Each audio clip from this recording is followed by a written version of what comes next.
Sinasabi ni Kan kay Grid na kung bakit hindi na muna sila mag-break. Hindi pa daw ba ito napapagod, sa isip-isip ni Grid na mukhang hindi pa daw siya humihinto, mag-iisang buwan na daw ito nagmamartilyo. Pero nagpapasalamat siya dito, dahil meron daw siya na-realize na isang bagay. Una sa lahat, paulit-ulit daw siyang gumagawa ng parehong item, at hindi na daw siya makakuha ng mga experience. Pangalawa, may dalawang kondisyon para matagumpay na mag-craft ng high-grade items. Gumagamit ka man ng mga materyal at mataas na kalidad, o gumagastos ng maraming oras at pagsisikap sa paggamit ng mga average na materyal. Pangatlo, kapag gumagamit na mabigat na hammer, hindi lamang ang dexterity ang mahalagang stat, kailangan niya din daw ang mataas na stamina. Dapat lang ba siya magpahinga, pero walang problema ang stamina niya at stats niya. Sa pamamagitan lang ng crafting sa lahat ng oras na ito, lahat ng stats niya ay tumaas ng 30. May lumabas na notification na ang Legendary Blacksmith's Craftsmanship, Level 2. Lahat ng stats ng isang crafted item ay tataas ng 12%. Kapag na-produce ang mga bilang items, lahat ng stats ay permanenteng tataas ng 2 at ang reputation sa buong kontinente ay tataas ng 30. Kapag epic items ang produce, lahat ng stats ay permanenteng tataas ng 4 at reputation sa buong kontinente ay tataas ng 80. Kapag nagawa ang mga unique items, lahat ng stats ay permanenteng tataas ng 12 at ang reputation sa buong kontinente ay tataas ng 300. Kapag nabuo ang mga legendary items, lahat ng stats ay permanente na tataas ng 25 at ang reputation sa buong kontinente ay tataas ng 1,000. Legendary Blacksmith's Breath ay level 2, lahat ng stats ng isang crafted item tumaas ng 7%. Sa isip-isip ni Grid na ang mga production skills ay nag-level up na sa wakas. Ang problema, kahit mahigit 6 na oras siya sa bawat item, at nakagawa ng kabuoang 73 items. Ang high-rated lang ay 3 epic items, legendary daw ang puwet niya. At least, may listahan daw siya ng mga paggawa ng produksyon ng item. May ilang mga na production methods na binigay sa kanya ni Kan bilang kanyang successor. Kapag naisip daw niya kung paano siya magdurusa sa unang pagsubok na matatanggap ng isang production method mula sa kanya. Biglang naalala ni Grid na wala na daw siyang narinig sa bata na umalis para maghanap ng orb production method. Kung makukuha niya ang mga materyal at paraan ng produksyon para sa isang unique rate na orb. Kahit madugo at nakakatakot siya na babae, binigyan siya ng magandang pagkakataon. Biglang kinabahan si Grid, dahil pag ginawa niya daw ito at lumabas ay isang normal na item lang, patay daw siya dito. Lubos na nag-aalala si Grid, at ano daw ang gagawin niya. May biglang dumating at biglang nagsalita kung ito daw ba ang smithy ni Kan. Natakot at biglang naman napasigaw si Grid at napasigaw ng Euphemina dahil sa gulat sa dumating. Tinatanong ng lalaki na siya daw ba ang blacksmiths na tinatawag na Kan. Dumating na si Kan at sinasabi niya na siya daw si Kan, at tinatanong ni Kan kung ano ang kailangan nila. Sumagot ang lalaki na nagkaroon ba kayo ng blacksmith's competition, at may sumali ba na tinatawag na arena, makalipas ang 1 buwan. Sumang-ayon naman si Kan sa sinasabi ng lalaki, totoo daw ito. Tinatanong ng lalaki kung blacksmith ba talaga yung babaeng na yan. Nagtatanong siya kung personal daw ba nila nasaksihan ang paggawa niya. Sumagot naman si Kan na ang iyong mga tanong ay medyo kakaiba. Siya ay isang mahusay na blacksmith, pero sino daw sila para tanungin sila ng tungkol sa kanya? Tinatanong ng nakapulang buhok na lalaki na kung ang Mero Company lang ba ang ibang partido na kasama sa kompetisyong na ito. May ibang mga nanghihinala, sagutin niya daw sila. Wala kang makukuha kung mag-iisip pa daw ito, sa isip-isip ni Grid na ano daw ba ang mali sa kanilang mga attitude. Ang mga abnoy na ito, maaaring NPC siya, pero si Kan ay taong may emosyon at alaala. Kaedad sila ng mga lolo nila, kaya paano nila nagagawa sa kanya yan? Sinasabi ni Grid na sino ang nagbigay sa inyo ng karapatan na bantaan siya ng ganyan. Tinatanong ng nakapulang buhok na lalaki kung sino daw ito, galit na sumagot si Grid na empleyado daw siya dito, ginugulo niyo ang aming negosyo. Galit na sumagot naman ang nakapulang buhok na lalaki na dapat nagdala tayo ng regalo para magtanong lang sa kanya. Sinasabi ng nakaitim na buhok na lalaki na kumalma lang siya, newbie lang ito.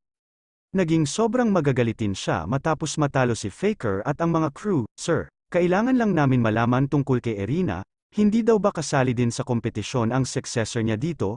May alam ba siya tungkol kay Irina? Sumagot naman si Khan na nakaharap lang daw nila ito sa isang kompetisyon, paano daw nila malalaman ang tungkol sa kanya, sa isip-isip ni Greed na hindi nila na-realize na siya talaga ang successor ni Khan. Siguro dahil hindi daw siya gaanong namukahan, sinasabi ng nakaitim na lalaki na Terra na. Kung wala sila alam, magtanong pa daw sila sa iba. Sinasabi ni Greed na huwag na daw silang babalik, mga abnoy kayo. Sinasabi ni Khan na tingnan niya daw ito, bilang magandang pangyayari. Naging hot topic ang kompetisyon, ang ibang customer ay nagpupunta dito at ang iyong mga items ay naging sikat kamakailan, kaya marami nang dumarating. Tinatawag at sinasabi ng lalaki na Sir Khan, tignan niya daw ang mga ilang items. Sa isip-isip ni Greed na binibenta nila ang mga item niya, at hindi na daw ito masama. Ang pag-set up ng booth at pagkakabargain sa mga barat na mga customer ay masyadong nakaka-stress. Ang mga auction house o cash transaction sites ay may malalaking bayad. Kumpara daw dito, kapag binibenta ni Khan ito para sa aking, wala itong bayad. Kung tuloy-tuloy daw ito, pwede daw siyang yumaman. Ito ay isang bastos na class lang na na-produce ng normal rated items. Ang sistema ng laro na ito ay fuck up sa SA Group Headquarters Operation Team. Chief, tingnan niyo ang mail na ito, pagmamanipula ang mga probabilidad, tama daw ba siya? Sinasabi ng lalaki, ibig sabihin niya daw gusto niya daw talaga marinig ang mga insulto niya ngayon? Gusto niya lumaban at tumigil na siya sa pagmamanipulate, sinasabi ni Leader Choi na tigilan niya na ang pagbabasa. Sinasabi ng lalaki na dapat tumaas ang mga probabilities habang tumataas ang kanyang level, kaya bakit ganito siya? Sinasabi ni Leader Choi na simple lang daw ito, hindi niya alam yan. May legendary class siya, pero hindi niya alam yun. Sinasabi ng lalaki, pero nakagawa pa rin siya ng 3 epic items at 73 normal na items, kahit gamit ang mga legendary skills. Nakikita niya daw kung bakit sa tingin niya mismo na kaya nating manipulate ang probabilities. Sabi ni Leader Choi na yan daw ang nakakabaliw sa kaso na ito. Mas may makatotohanan para maging bug o manipulation ito. Kahit nasa kanya ang legendary class, kahit siya ay isang ganap na icon of misfortune. Sinasabi ni Yang Wo na ang pera na kinita niya mula sa level 60 weapons at armor. Kumita daw siya ng 1,079 na gold, 1,294,800 won, marami daw siyang ginawa sa crafting, mga 5 hanggang 6 na oras kada araw, mas makakarami daw siyang magagawa kung magtratrabaho siya ng buong araw. Bakit hindi magbabago ang isip ng nanay at tatay niya? Kung gusto niya daw kumbinsihin sila sa pagpapakita ng mataas na kita, kailangan niya daw magbenta ng ideal dagger. Pero ngunit walang makikitang user na kayang gamitin ang restrictions ng item ng advanced dagger mastery. Dahil walang makakagamit, hindi niya daw ito maibebenta sa market ngayon. Baka bumalik daw siya sa labor office, may lumipad sa mukha ni Greed na isang papel at tinignan niya ito, nabigla si Greed sa nakita nito na may panghabang buhay na discount sa capsule room.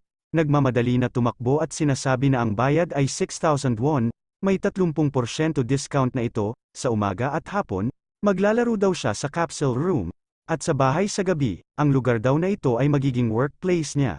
Simula daw ngayon makakaalis na daw siya sa labor office, ang araw na yan. Ang araw na nagsimula si Shin Young-woo bilang full-time blacksmith. Sa smithy nagkakaubusan na ng mga item at nagkakagulo na sila. Sinasabi ng lalaki na wala na ba kayong mga equipment na ginawa ng hindi kilala na master craftsman. Tinatanong ng babae kung sikat ba ang mga items na yan. Sumagot naman ang lalaki na hindi niya daw ba narinig? Ang mga gumagamit sa mid-level ay hindi makabili dahil nagkakaubusan na. Medyo mahal ito, pero ang kanilang performance ay nasa 20% mas maganda kumpara sa equipment ng parehong grade. Sinasabi ng lalaki na excuse me Sir Khan, saan namin makikita ang master craftsman na ito? Gusto naming mag-commission, nagmamakaawa na ang mga customer kay Mr. Khan. Hindi naman ito masagot ni Old Khan, sinasabi ni Khan na kahit nagtatrabaho siya, sa pamamagitan ng lahat ng makakaya niya, ang kanyang dugo, pawis at luha, ay may limitasyon at ang bilang ng mga produksyon, at ayaw niya kumalat ang pangalan niya, mula sa araw na yon. Maraming users ang nagtitipon para itanong siya ng parehong tanong, pero wala sa kanila ang nakaka-realize na ang bagong user na nagmamartilyo ng mga items ay nasa likod, yung pala ang taong hinahanap nila kanina pa.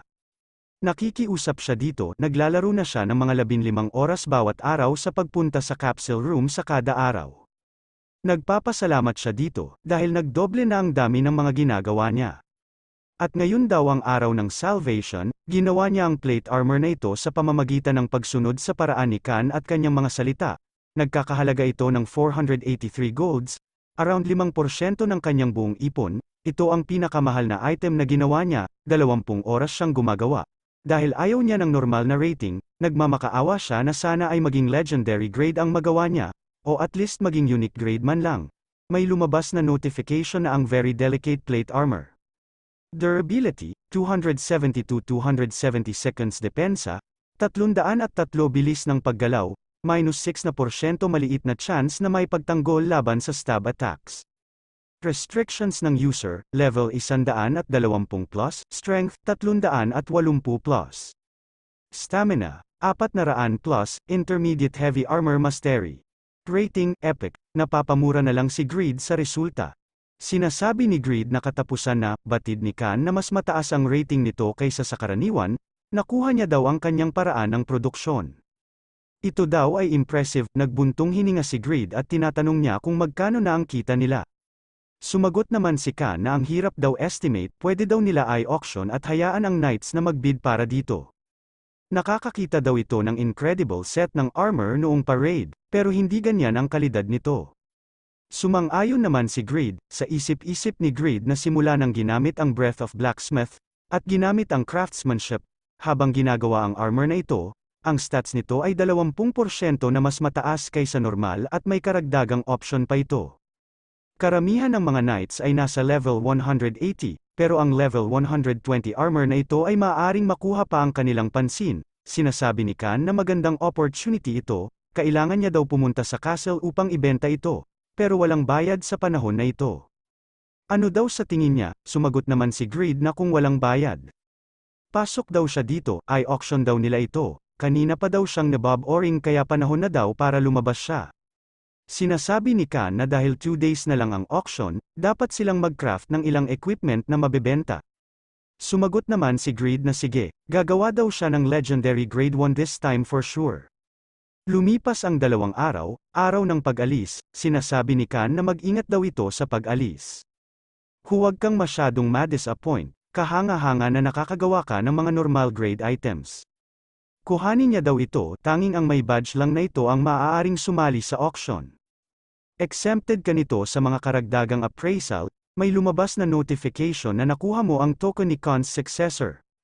Magandang experience ito sa iyo, basta huwag niya hahayaan makuha ang kanyang pag-asa. Sinasabi ni Greed na hindi pa daw siya nakakuha ng pag-asa at swerte kahit saan sa buhay niya. Magkita na lang ulit sila sa susunod kahit ang layunin ng Winston Castle's auction ay mag-alok ng magandang equipment sa mga knights. Ito ay upang hanapin at pinpoint ang mga blacksmith na may magandang kasanayan. Maraming blacksmith ang nagtitipon at nagsisiksikan sa annex lobby ng Winston Castle taon-taon, umaasa na mapili at makamit ang karapatan na maghatid ng mga kalakal sa Panginoon. Sa isip-isip ni Greed na napakaraming blacksmith na users at NPC, susubukan niya daw maghanap ng mga empleyado dito. Dahil namana niya ang smithy, sinasabi ng optioner na magsisimula na daw ang auction. Maaaring magtakda ng minimum bid price at isumite ang iyong mga items. Sinasabi ni Greed na nagsimula na ibibigay niya muna ang kanyang plate armor, at ang epic na gauntlet na ito at nagawa niya ito sa huling sandali, seemingly plain gauntlets. Rating, epic durability, 83-83 defense, 29 attack speed, plus 4%. Accuracy, plus 8% user restriction, level 120 plus, 100 plus agility. Sa isip-isip ni Greed na ang problema ay ang minimum bid price. Hindi niya daw mabebenta kung masyadong mahal, paano daw kataas ang ilalagay niya? May nagsalita at sinasabi na kung meron daw ba itong problema. Ikinagagalak kitang makilala, siya daw si Sting, isang blacksmith. Mukhang first auction niya daw ito, kaya naisip niya na baka makatulong siya. Sa isip-isip ni Greed na isang user siya, pero saan niya daw narinig ang pangalan niya noon? Sinasabi ni Greed na hindi daw siya makapagdesisyon sa minimum bid price. Sinasabi ni Sting na talaga, hindi daw ba siya tinuruan ng nagbigay sa kanya ng quest na ito, ang magdesisyon ng presyo. Karaniwan sila ang nagpapasya ng mga desisyon na ganito. Ibinahagi niya ang impormasyon sa quest, may lumabas na notification na teacher's errand. Binigyan kayo ng blacksmith Razvan ng isang errand na kumpleto bilang kanyang disciple. Malinaw na kondisyon, isumite ang trabaho ni Razvan sa auction. Quest reward, 20 golds. Tinatanong ni Greed na hindi niya daw ba ibibigay ang kanyang mga items, kundi ang items ng kanyang guro. Sumagot naman ang lalaki na hindi siya makapag-submit ng sarili niya mga gawa sa auction ng castle. Dahil sobrang taas ng kalidad ng mga items dito, pero top-notch daw ang mga skills ng guro niya. Tignan niya daw ito ay isang level 190 rare grade greatsword na ginawa ng kanyang master.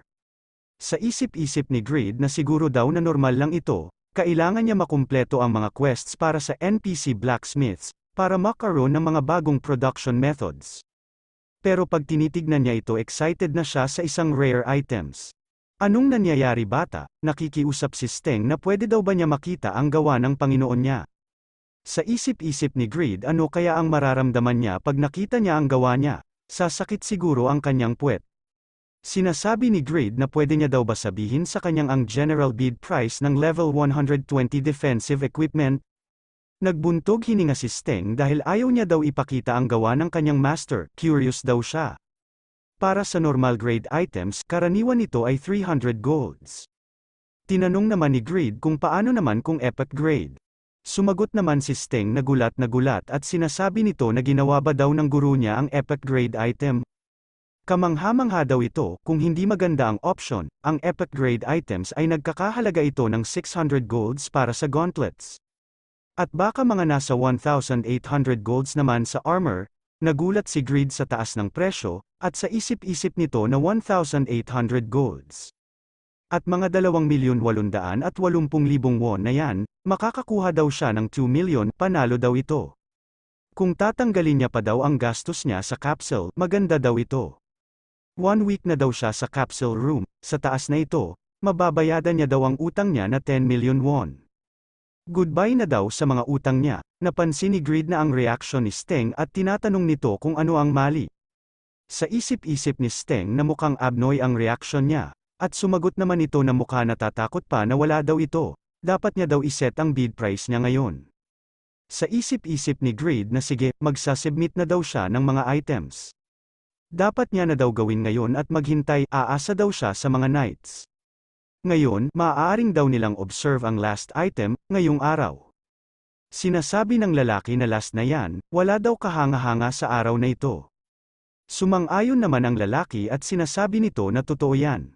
3 lang daw ang worth mentioning, sinasabi ng lalaki na ang mga bagay na ito ay some ira lang sa karangalan ni Lady Irene. Sumagot naman ang lalaki, dahil eto ay kapitbahay nilang bansa, kaya wala na daw silang magagawa dito. Nagpapasalamat naman ang optioner sa kanila at markahan na daw nila ang huling item na ito. Dinala ito sa atin ng disciple ng blacksmith ni Razvan.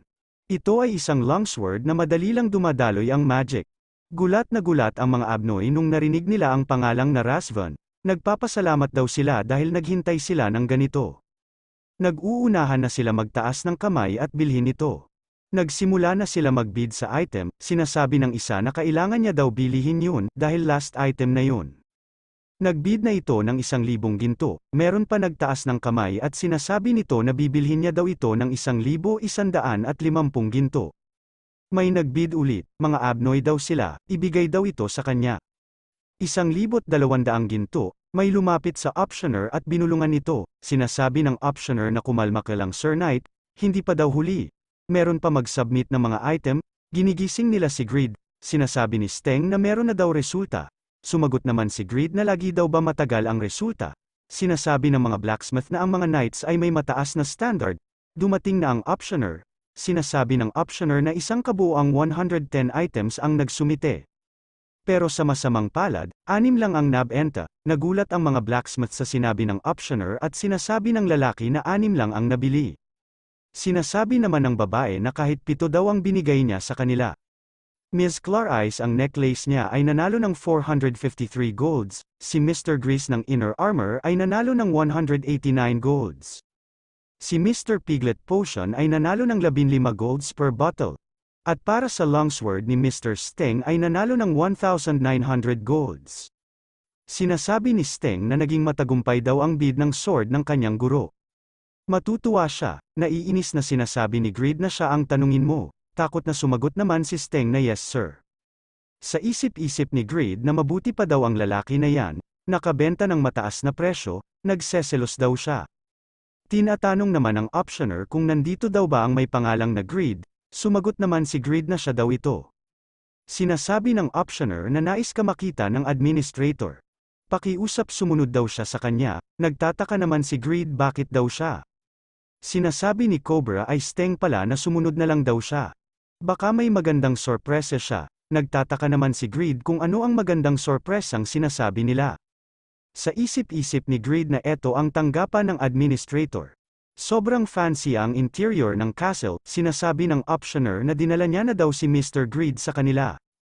Sinasabi ng administrator na ikaw pala si Mr. Greed, pakiusap maupo ka muna.